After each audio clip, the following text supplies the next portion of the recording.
Magkatuwa ang national government at ang lokal na pamahalaan ng Pampanga sa pagbuo ng pangmatagalang at permanenteng solusyon sa baha.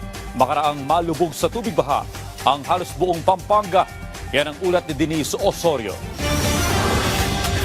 Nasa 700,000 individual ang apektado sa lalawigan ng Pampanga matapos ang sunod-sunod na bagyong Krising, Dante at Emong na sinabayan pa ng habagat. Meron po kaming naitatalang 210,527 families na apektado or 681,961 individuals. Ganon po kalala ang sitwasyon at epekto ng ating sunod-sunod na pagbagyo po dito sa probinsya ng Pampanga. Nasa 288 barangay sa 18 lungsod at bayan ang lubog sa baha. Sa ilang mga coastal towns, posibleng magtagal ito ng ilang linggo hanggang buwan.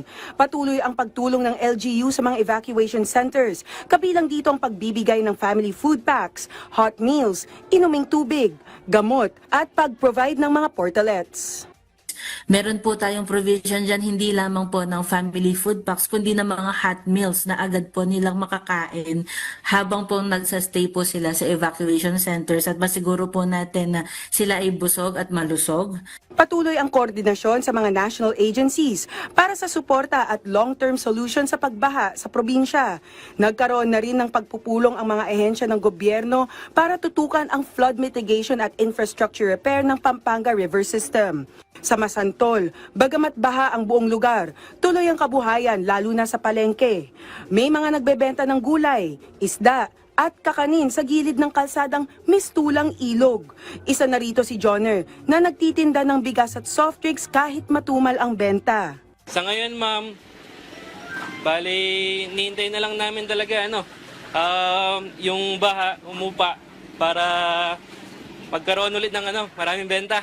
Si JR naman, dating may-ari ng maliit na litsunan. Namamasada ngayon gamit ang bangka ng kaibigan para lang may pangbili ng pagkain. Naghahanap ng pera para may mabili ng pagkain.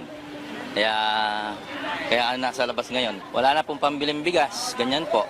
Hinikayat ng PDRRMO ang publiko na mag-ingat, sumunod sa mga abiso at maghanda sa posibleng pagtaas pa ng tubig sa mga susunod na araw. Denise Osorio para sa Pambansang TV sa Bagong Pilipinas.